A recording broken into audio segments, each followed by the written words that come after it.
अगर आप भी चाहते हैं कि लापालॉप म्यूजिक का हिट ऑडियो वीडियो सबसे पहले आप तक पहुंचे, तो हमारे चैनल को सब्सक्राइब कीजिए और साथ में बेल आइकन दबाना ना भूलें।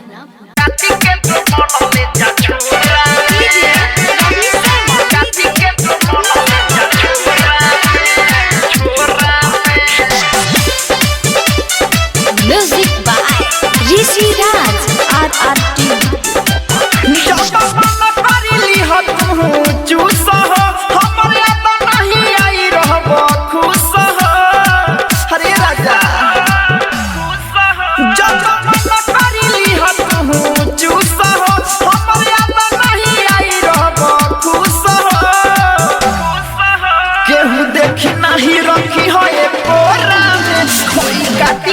बनले जा झोरा में केहू देखी नहीं रखी है ये कोरा में होई काटी के जो बनले जा झोरा में।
झोरा में केहू देखे नहीं रखी है ये कोरा में होई काटी के जो बनले जा झोरा में।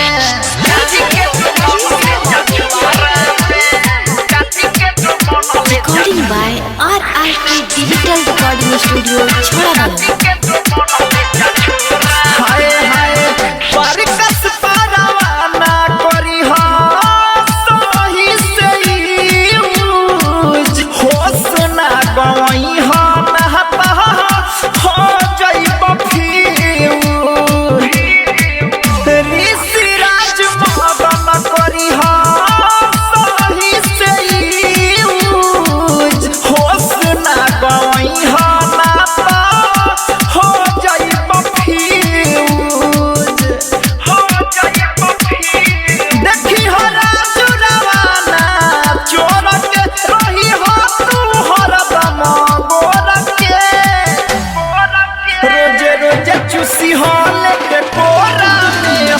काटी के जो बनले जा झोरा में केहू देखी नहीं रखी है ये कोरा में होई काटी के जो बनले जा झोरा में। Recording by RRT digital recording studio छोड़ादानो।